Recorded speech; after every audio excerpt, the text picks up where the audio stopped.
Welcome to the Fairways and Day Trader channel. I am the Humble Golf Pro Trader, and we are coming up on the NFL draft. And this is just one of the fun things that I like to do every year.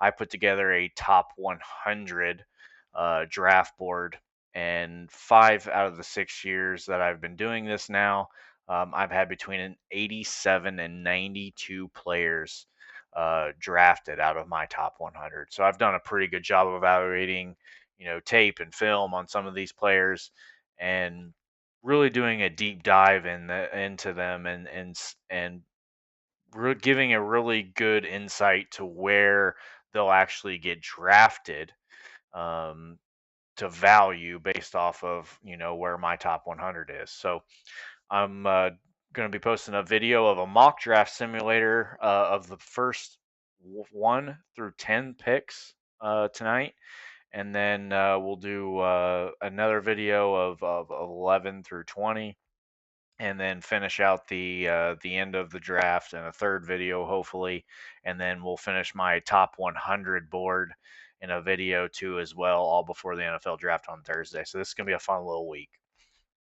So starting with the first overall pick is the Las Vegas Raiders, and there is no question where the Raiders are going here. So we're going to lock this in. Fernando Mendoza, he is QB1.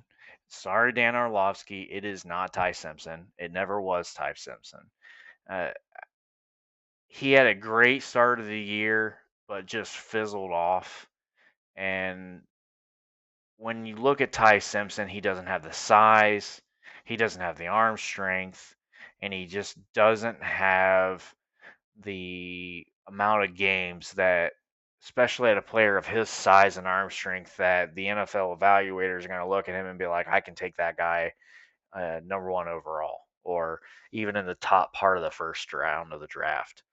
So Fernando has that. He has the size. He has the cerebral game pre-snap and post-snap. Now, one of the biggest things that people knock him on is that he ran a lot of our run pass options at Indiana, and that's right, he did. Um, but he always made the right decisions when he did those, and that's all you can ask. And one of the things that I always like to look at when they say, "Oh, he can only do this or run these certain type of plays." What does the quarterback do in the red zone when the field shrinks? Okay, so that's when the defense has an advantage because they don't have to worry about wide receivers getting over top of them for big plays. Okay, so they have an advantage when they're in the red zone. And when I look at Fernando Mendoza, that guy is a killer in the red zone. He eats alive defensive in the red zone. So what does that tell me? He knows where the ball's supposed to go, but he also knows where he can go with the ball when it's not there right away in the red zone. So he can move through progressions, and then when he does, he throws it accurately. Fernando Mendoza is the number one overall pick to the Raiders, and it's not close.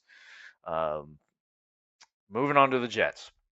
Now, I am probably in the minority when it comes to the Jets and what I think they should do. Bailey is the best pass rusher in this class. And just like I said about Mendoza, it's not close. He has the moves, he has the speed, he has the bend. The only thing that he kind of his negative is can he set the edge in the run game, and is he going to help you out at all there? Arvell Reese is just an untapped potential. Could he be a better pass rusher than David Bailey? Absolutely, because of his athletic skills and his size and strength. And he's going to be able to play the run game because of his size and strength, but also his linebacker experience that he had at Ohio State. So he's got the much more upside potential. But I'm going to give you something a little bit different. And I have thought long and hard about this. The Jets, in my opinion, should take Sonny Styles. And the reason for that is yes, you signed Demario Davis, who is a stud in this NFL and has been a long time. But what is he going to give you this year? Maybe next year if you're lucky. And is next year even going to be at a high level? So when you want Sonny Styles to play alongside of Demario Davis and learn from one of the really, really good inside linebackers in this NFL, especially this new age NFL, and just let Sonny Styles be athletic and make plays and and cover, which he does extremely well as a linebacker, and just continuously learn from a great like Demario Davis. And for me, I I think they should go Styles over Bailey, just because Bailey's more of what they have already. Will McDonald, Joseph Asai, those three are basically the same player. They're pass rush specialty players. They're not going to really help you in the run game. Now Arvell Reese will, but he's going to take probably 2 years to really truly develop into a guy that has pass rush moves and not just wins off of athletic ability. So a little bit of surprising pick, and like I said, I'm probably in the minority here, but Sonny Styles to the Jets.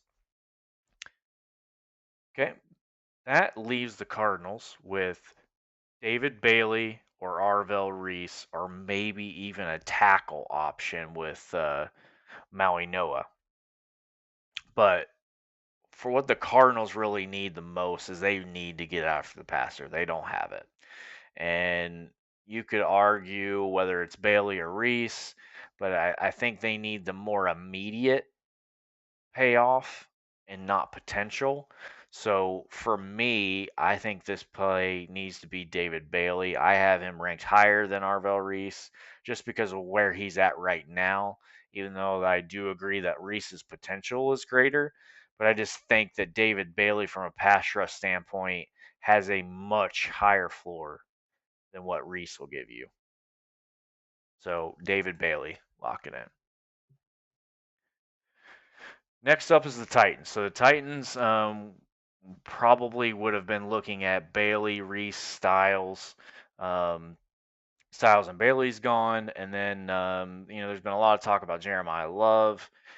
While that makes sense for the Titans, it's for the holes they have and what they need. They do not need Jeremiah Love right now, this second.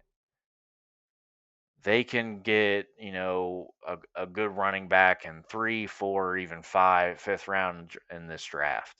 Um, they have Tony Pollard. They have Spears. You gonna move both of those guys out so you can play Jeremiah Love? To me, that just doesn't make a lot of sense.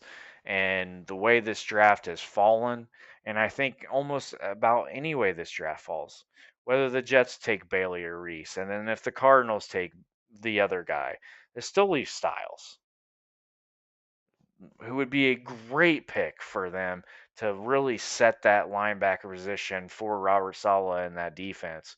But Arvell Reese, with his potential, his positional flexibility, and what Saleh wants to do on defense, Arvell Reese is the play here for the Titans. So that brings up the Giants here at pick number 5, and they actually traded Dexter Lawrence tonight for the 10th overall pick. So they'll now be picking 5 and 10 in this mock and 5 and 10 on Thursday's NFL draft. We'll touch on Cincinnati when we get to 10, but the Giants uh, have a lot of needs now. So wide receiver, they have a need. Linebacker, they have a need. Safety, they have a need. Running back, they have a need. Offensive line, they have a need. It's just they kind of need just about everything. But when I look at the way this board has fallen, Styles, and there's Love and there's Tate. Well, I think they can fill potentially the wide receiver position at 10, um, or even the cornerback position at 10 too as well.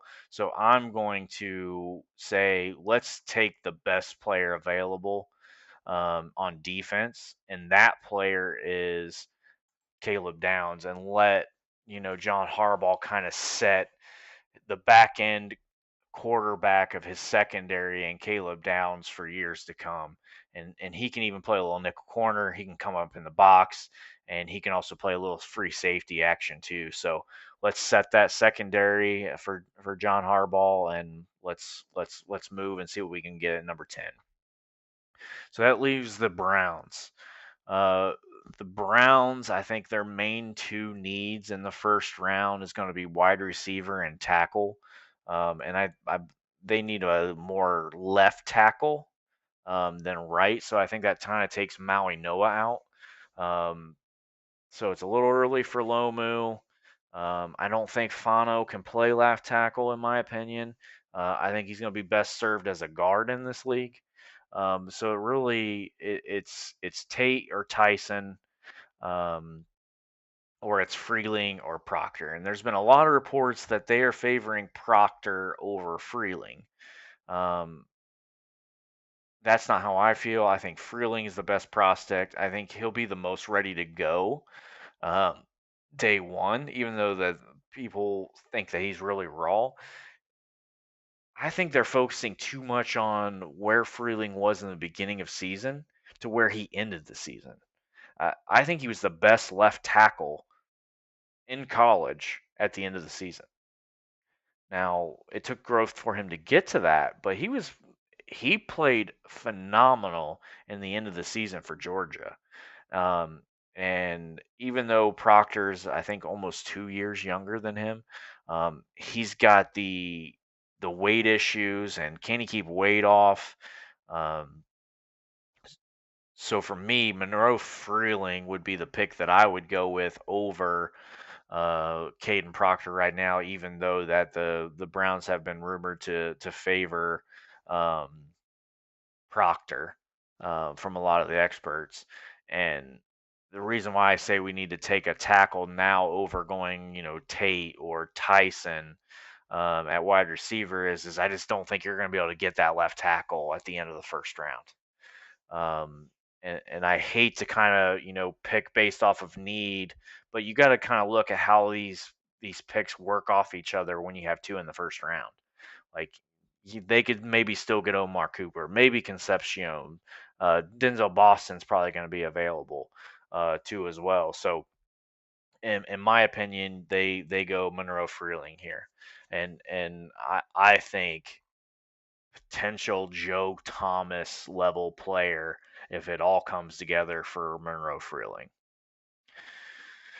Next is the Commanders, and I think honestly this is about best case scenario that the Commanders could be looking at. Yeah, that maybe someone didn't take Downs, um, but then I think one of these other players that they might want to look at and take um, wouldn't be available to then. So um, really looking at wide receiver, edge, and running back is, in my opinion, is what they'll be looking at. Could they also go corner? Absolutely, they could, but I just don't think that's their most pressing need out of wide receiver, running back, and edge.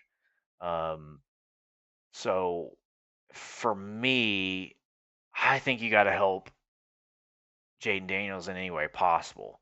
Carnell Tate, I think, is a little too much like McLaurin. So I really, don't love that. Tyson is my number one wide receiver. I think I've got him at 10 and Tate right after him at 11. Uh, Tyson is just going to be your more maybe true number one wide receiver, to where Tate, I think, would be a great number two type option wherever he goes. And maybe with some potential number one, upside sometimes. But I think Tyson, if he hits what I think he can hit, he's a number one guy, plain and simple. But then there's also Jeremiah Love, best running back in the class and best running back by far in this class. Um, and for a player like Daniels, I think he needs a running back more so right now than he needs a number one wide receiver pick when you already have McLaurin. So for me, I'm going to take my number one player on my top 100, and that's Jeremiah Love here for the Commanders. And, you know, trying to be a defense, deciding on whether Jaden Daniels keeps it or he hands it off to Jeremiah Love is going to be a nightmare. So I think that's a really good match for the Commanders here.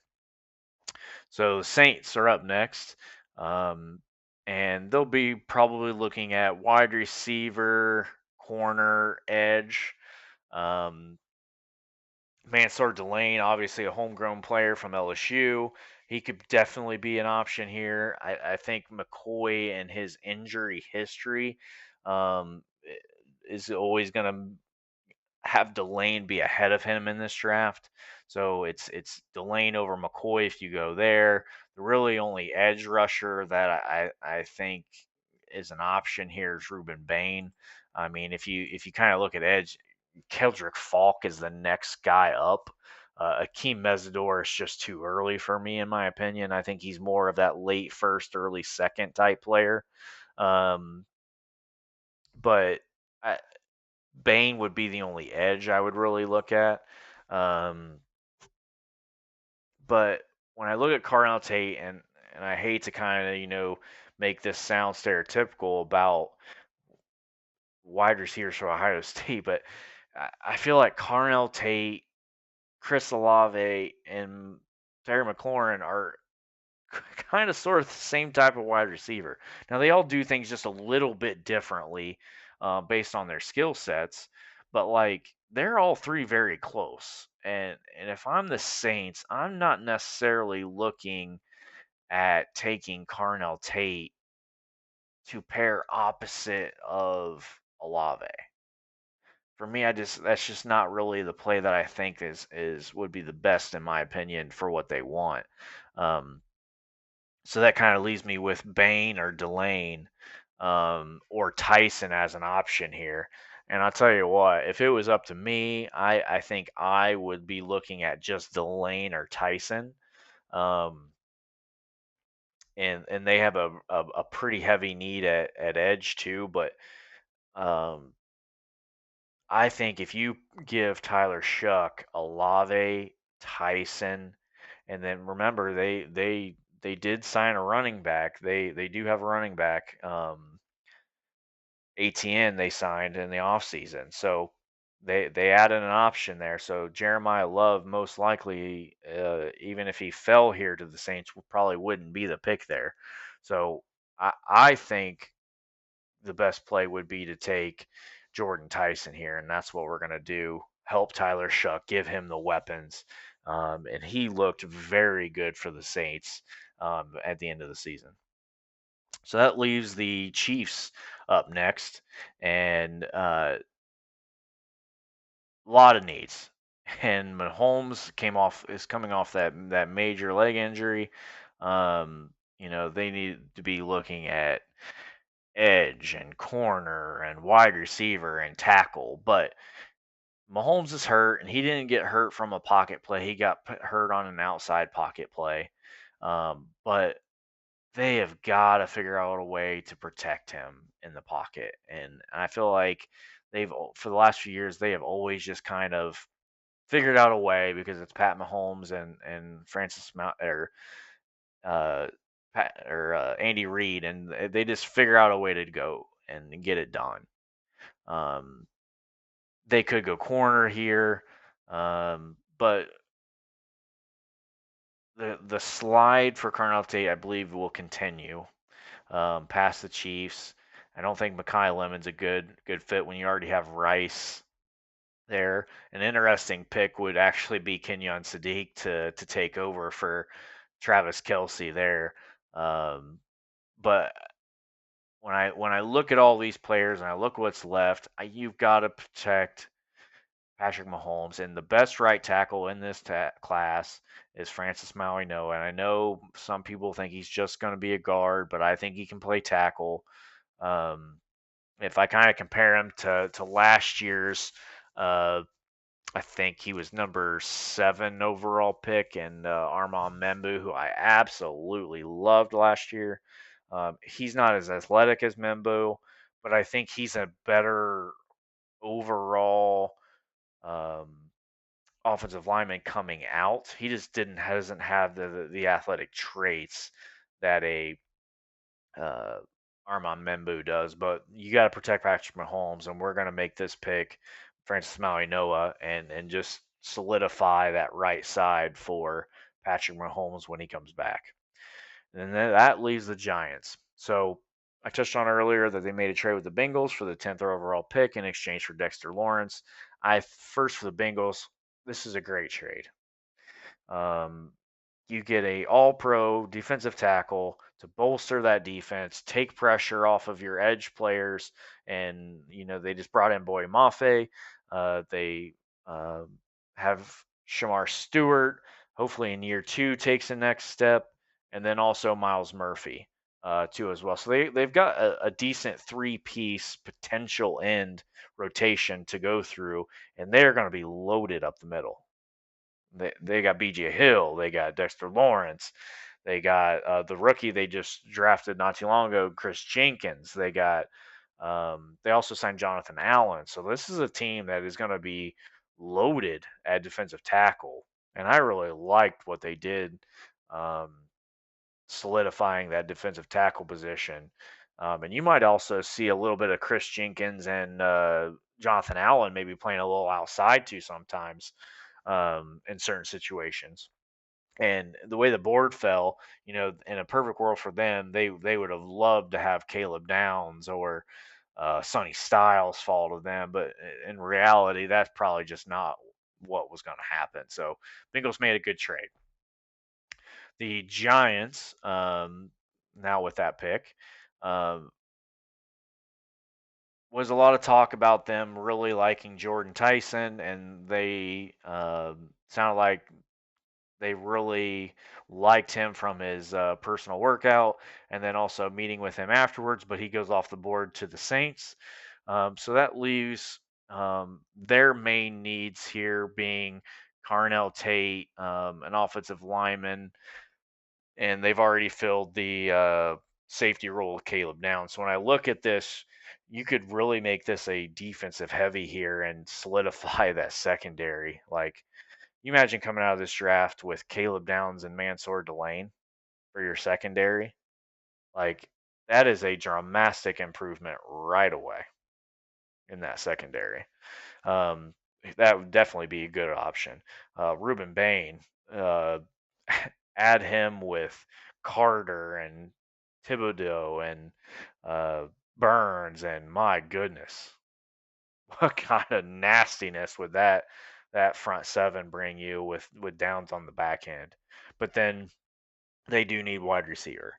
Um, they miss out on Tyson with him being off the board. So for me, it's Tate over Makai Lemon. I like Makai Lemon. I just do not see him as uh, a dynamic type wide receiver. I see him more of a safety blanket slot guy.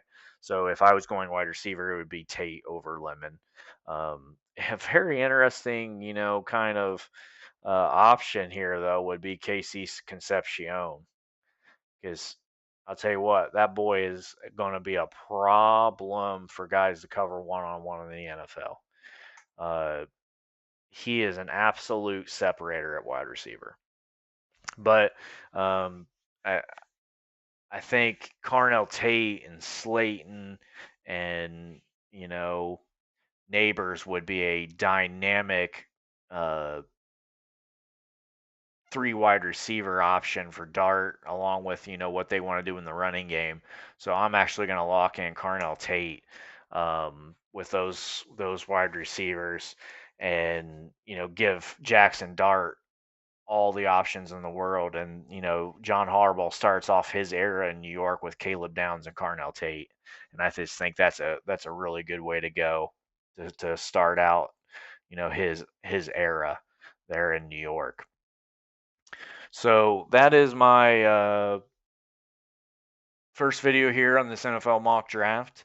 This will be, like I said, picks 1 through 10 only tonight, and then we'll pick up on the next set of picks, starting with the Miami Dolphins at number 11, And, some of the players that I kind of see on the board, Ruben Bain, best edge available, Mansard Delane, best corner available. You got Makai Lemon at wide receiver. You got Casey Concepcion and Amar Cooper at wide receiver. Um, and even Dylan Thieneman and Kenyon Sadiq. So there's some very good players here on the board for the Dolphins, and I'll hit on that on my next video. Thanks for watching, and staying tuned for the next one.